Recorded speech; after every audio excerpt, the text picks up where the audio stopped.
आइए देखते हैं क्वेश्चन 11 से। इसमें है भारत का पहला क्वांटम एआई प्रौद्योगिकी विश्वविद्यालय कहाँ पे बनाया गया है, तो इसकी स्थापना किया गया है अमरावती में। यह कृत्रिम बुद्धिमत्ता पर आधारित है। इसकी स्थापना अमरावती में किया गया है। एक बात और यहाँ से जान लीजिएगा, हमारा किसी भी राज्य का सबसे नवीनतम राजधानी अमरावती है और 25वां जो हाई कोर्ट है यह अमरावती को ही बनाया गया है। ये आंध्र प्रदेश की राजधानी है। ठीक है, तो भारत का पहला क्वांटम एआई प्रौद्योगिकी विश्वविद्यालय की स्थापना अमरावती में की गया। यह विश्वविद्यालय इलेक्ट्रॉनिक और सूचना मंत्रालय के अधिनियम पर काम करेगा। क्वांटम कंप्यूटिंग एआई और मिशन लर्निंग पर आधारित है। क्वांटम कंप्यूटिंग और एआई, क्वांटम कंप्यूटिंग जो है एआई और मशीन लर्निंग पर आधारित है। क्वांटम कंप्यूटिंग जो है एआई और मशीन लर्निंग पर आधारित है। एआई के जनक कौन माने जाते हैं, तो जॉन मैकार्थी। और एआई के भारत में जनक कौन है, राजा रेड्डी। एआई के जनक कौन है, जॉन मैकार्थी, अमेरिका के हैं ये। और भारत में एआई के जनक कौन है, राजा रेड्डी। एआई पर सम्मेलन बहुत अच्छा है, देखिएगा 2025 में जो एआई पर सम्मेलन हुआ वो पेरिस में हुआ, फ्रांस में। 2026 में जो हुआ वह हुआ भारत में। और 2027 में जो हुआ है वह होगा जनेवा में। 2025 का कहाँ पे हुआ है, तो पेरिस में, 26 का भारत में और 27 का जनेवा में। थोड़ा सा और है एआई से रिलेटेड चीज़, अगर इसको देखते हुए चलेंगे तो और क्लियर हो जाएगा। जैसे एआई के जनक जॉन मैकार्थी, एआई के भारत में जनक राजा रेड्डी। एआई एक्शन सम्मेलन कहाँ पे हुआ है, पेरिस में। एआई ग्लोबल सम्मेलन चेन्नई में। एआई एक्शन सम्मेलन पेरिस में। एआई ग्लोबल सम्मेलन पेरिस में। एआई शिखर सम्मेलन हैदराबाद में। बहुत भी है, इसको देखना है। एआई एक्शन सम्मेलन पेरिस में। एआई ग्लोबल सम्मेलन चेन्नई में। एआई शिखर सम्मेलन हैदराबाद में। एआई पर और देखते हैं, एआई विश्वविद्यालय कहाँ बनाया गया, महाराष्ट्र में। एआई विश्वविद्यालय Maharashtra. AI school Kerala. AI शहर लखनऊ।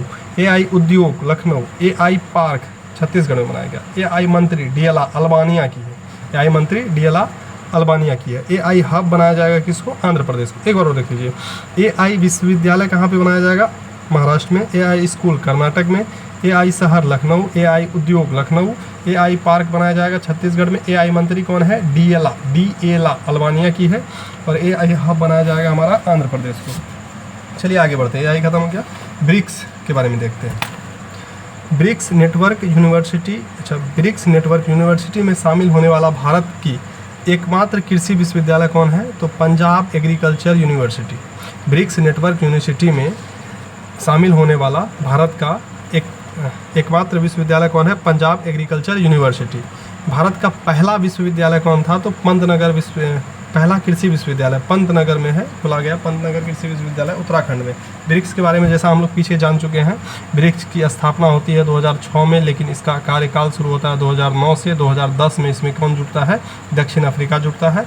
और वर्तमान इसमें 10 था, अभी 11 इसके सदस्य हैं। 2026 में इसका अध्यक्षता भारत कर रहा है। आगे देखते हैं, मुंबई क्लाइमेट वीक, महाराष्ट्र जलवायु सप्ताह। इसमें क्या है कि इसका उद्घाटन महाराष्ट्र के सीएम देवेंद्र फडणवीस द्वारा किया गया। इसका आयोजन जियो कॉन्वेंस सेंटर मुंबई 17 से 19 फरवरी को किया गया। किसका, मुंबई क्लाइमेट वीक का आयोजन कहाँ पे किया गया, महाराष्ट्र में। और इसका उद्घाटन किए वहाँ के मुख्यमंत्री देवेंद्र फडणवीस द्वारा। आइए थोड़ा सा देखते हैं निर्वाचन आयोग के बारे में।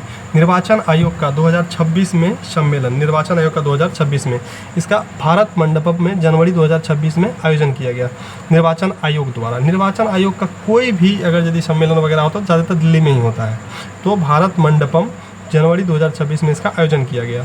निर्वाचन में कमियों को सुधार करने के लिए किया गया है। निर्वाचन में कमियों को सुधार करने के लिए किया गया। यह जो इसका सम्मेलन किया गया किस पर्पज़ से किया गया, कि निर्वाचन में जो निर्वाचन मंडल से कमी हो जाती है उसको सुधार करने के पर्पज़ से किया गया है। निर्वाचन आयोग का हेडक्वार्टर यानी मुख्यालय न्यू दिल्ली में है। संविधान के आर्टिकल 324 में, अनुच्छेद 324 में निर्वाचन आयोग का जिक्र है। 2026 में 15 मार्च 2026 को 5 राज्यों में चुनाव की घोषणा किया गया। यह जो 5 राज्य है, 4 राज्य है और 1 यूटी है, मतलब केंद्र शासित प्रदेश में घोषणा किया गया चुनाव की। कब, 15 मार्च 2026 को। इसमें कौन कौन है, एक केरल, दूसरा बंगाल, तीसरा असम, चौथा महाराष्ट्र तमिलनाडु, 5वां जो केंद्र शासित प्रदेश है पुदुचेरी। केरल में वहाँ के सीएम चुने गए के सतीशन। बंगाल में चुने गए सीएम शुभेंदु अधिकारी बीजेपी पार्टी से। असम में हेमंत बिस्वा और तमिलनाडु में चुने गए विजय थैलापति, ठीक। और पांडिचेरी में कौन चुने गए हैं? रामा स्वामी। ये थोड़ा सा चर्चा है हमारा पद्म पुरस्कार को लेकर के। मैंने पीछे हम लोगों ने पढ़ा है कि इस बार जो है 2026 में 131 लोगों को पद्म पुरस्कार दिया गया है,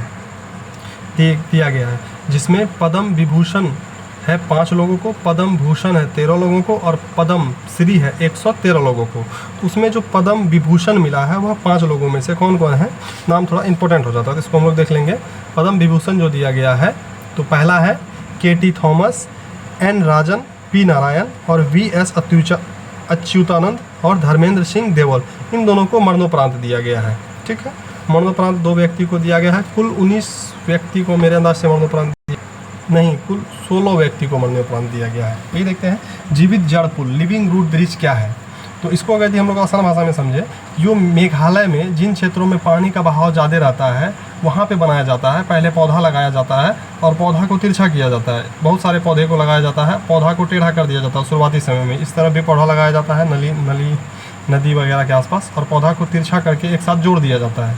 यहाँ पे पुल बनाना मुश्किल होता है, वहीं पे किया जाता है। यही है living root bridge.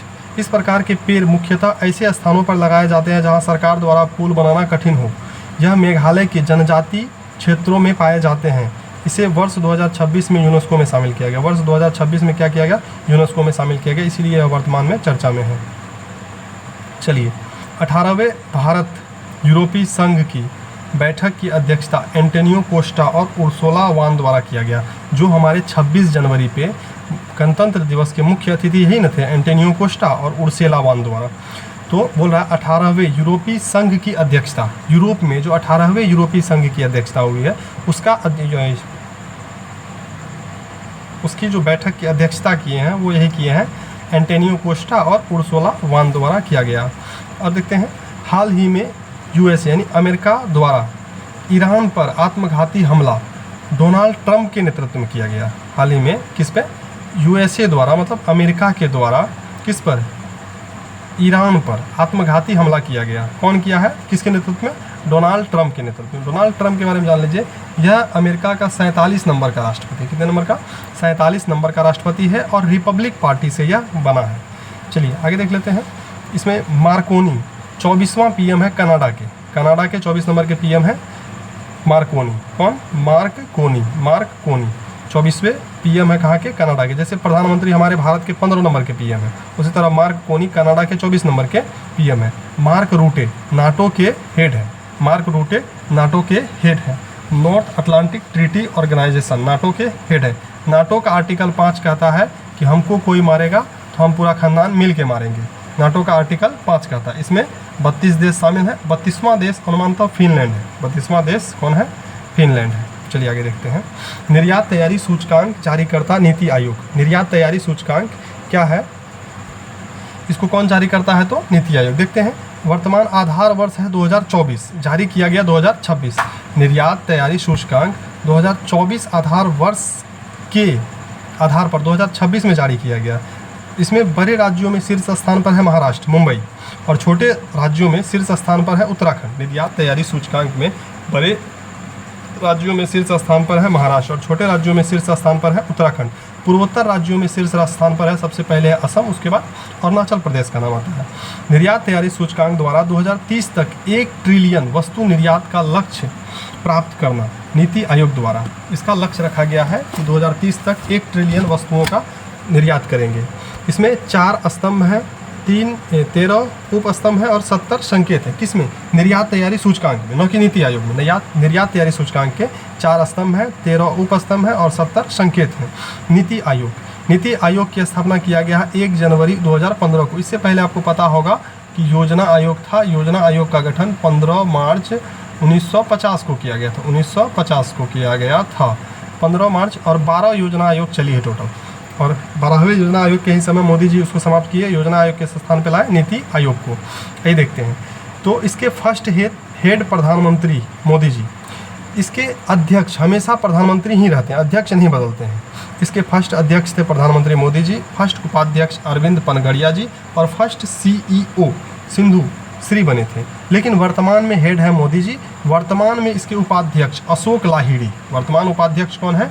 Ashok Lahiri. और वर्तमान में इसके CEO बने हैं निधि छिब्बड़।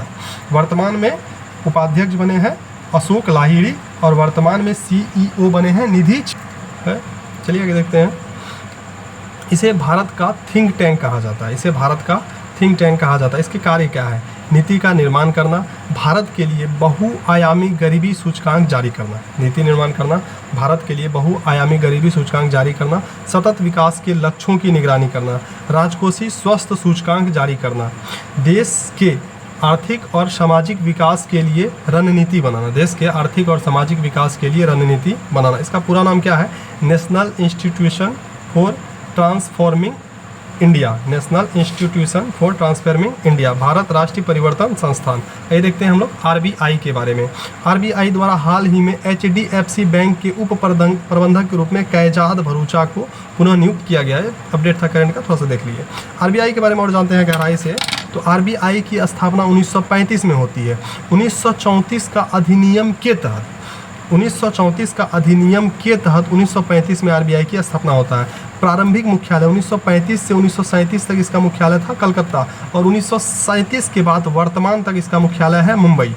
स्थापना के समय फर्स्ट गवर्नर जनरल थे कौन? ऑसवर्न स्मिथ। स्थापना के समय फर्स्ट गवर्नर जनरल कौन थे? ऑसवर्न स्मिथ। और इसके फर्स्ट भारतीय गवर्नर कौन बने हैं? CD देशमुख। फर्स्ट भारतीय गवर्नर CD देशमुख। RBI की स्थापना के समय फर्स्ट गवर्नर कौन थे? ऑसवर्न स्मिथ, अंग्रेज था। और फर्स्ट भारतीय गवर्नर बने हैं CD देशमुख। यंग हिल्टन समिति की सिफारिश पर की गई एवं राष्ट्रीयकरण 1949 में भारत सरकार द्वारा किया गया। इसकी स्थापना जो किया गया RBI का स्थापना यंग हिल्टन समिति की सिफारिश पर की गई। कौन समिति की? यंग हिल्टन समिति की सिफारिश पर RBI की स्थापना किया गया और 1949 में भारत सरकार द्वारा इसका राष्ट्रीयकरण कर लिया गया। इसका क्या किया गया? राष्ट्रीयकरण, मतलब ये भारत सरकार का हो गया 1949 में। वर्तमान में इसके गवर्नर कौन है? संजय मल्होत्रा, 26 नंबर के। आइए लास्ट क्वेश्चन देखते हैं आज का। चौथी औद्योगिक क्रांति केंद्र स्थापना विश्व आर्थिक मंच द्वारा आंध्र प्रदेश में किया गया। इसका मुख्य क्षेत्र ऊर्जा प्रणाली और साइबर सुरक्षा है। क्या बोलते हैं? चौथी औद्योगिक क्रांति केंद्र की स्थापना विश्व आर्थिक मंच के द्वारा किया गया। किसके द्वारा किया गया? विश्व आर्थिक मंच के द्वारा। कहाँ पे किया गया? तो आंध्र प्रदेश में। क्वेश्चन यही है मुख्य रूप से कि चौथी औद्योगिक क्रांति केंद्र की स्थापना कहाँ पे किया गया? तो आंध्र प्रदेश में किया गया और इसका स्थापना विश्व आर्थिक मंच, ये WEF वर्ल्ड इकोनॉमिक फोरम के द्वारा किया गया। इसका मुख्य क्षेत्र ऊर्जा प्रणाली और साइबर सुरक्षा है। देखते हैं विश्व आर्थिक मंच क्या है। इसकी स्थापना 1971 में किया गया। हेडक्वार्टर इसका मुख्यालय दावोस में है। इसके द्वारा लैंगिक अंतराल सूचकांक जारी किया जाता है। इसके द्वारा ही चौथा औद्योगिक क्रांति केंद्र आंध्र प्रदेश को बनाया गया। किसके द्वारा? WEF के द्वारा।